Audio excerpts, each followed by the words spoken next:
What was your reaction when Pun passed away when you got the news? I cried, bro. Like a fucking bitch. It was heartbreaking, bro. It was fucking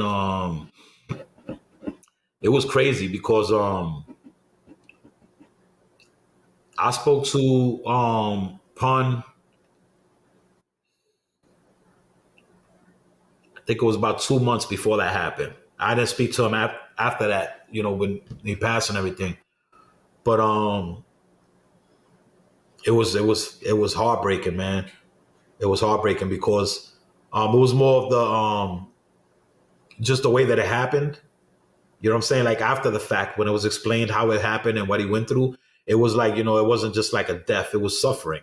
You feel what I'm saying? It was, to me, sorry, but to me, as what I heard, how it happened and what he went through and all of this stuff, it felt like he suffered.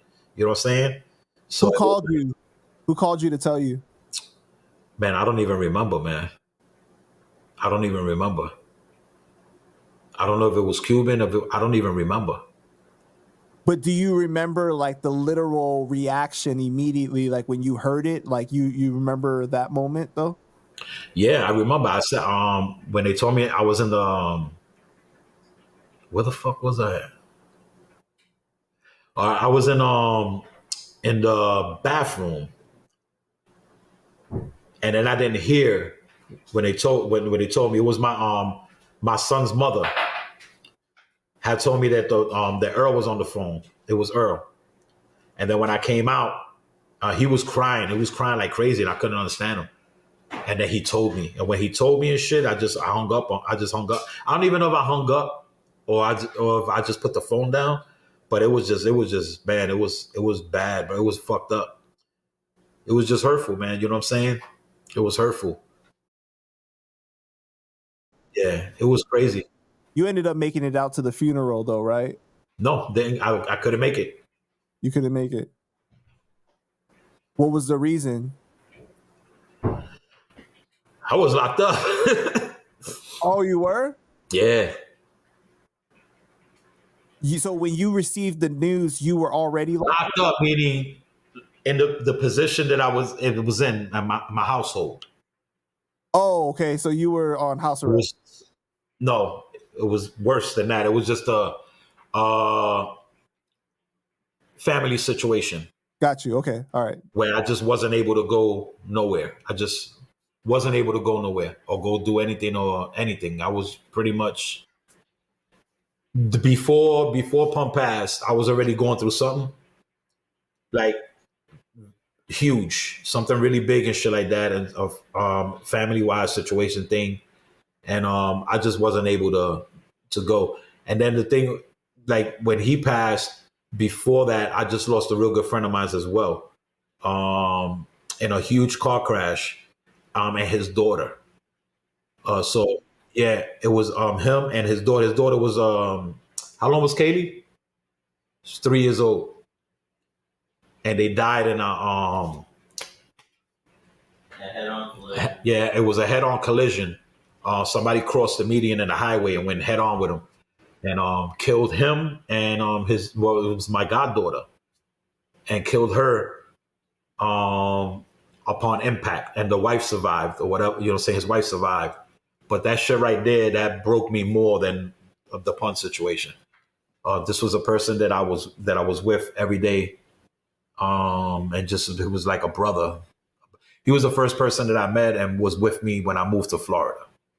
So it was a big, big, big loss, and then losing his daughter too at the same time. It was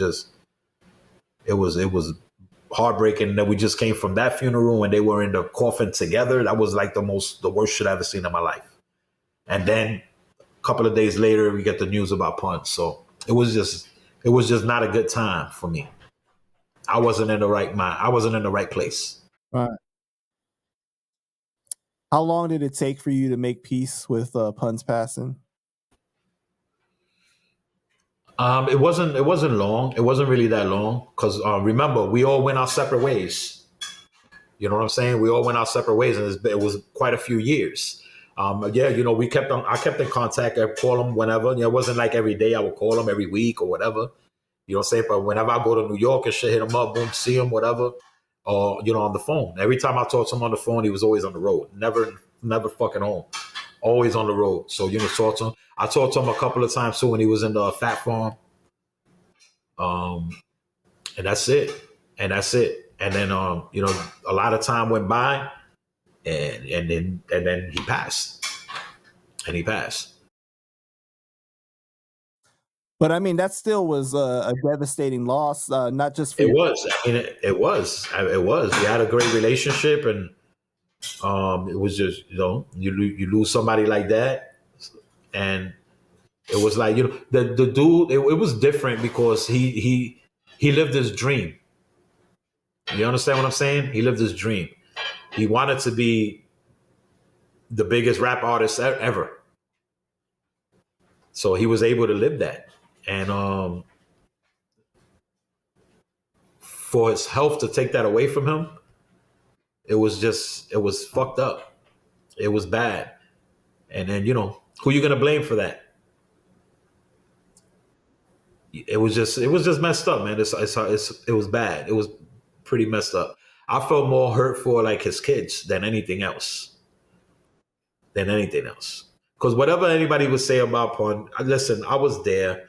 I never seen the next shit that everybody was talking about, and I was there in the house, and all of that. I seen a good husband, a great father. He loved his kids, to death. But all that next shit, I never witnessed it, never seen it. So I can't say much about that.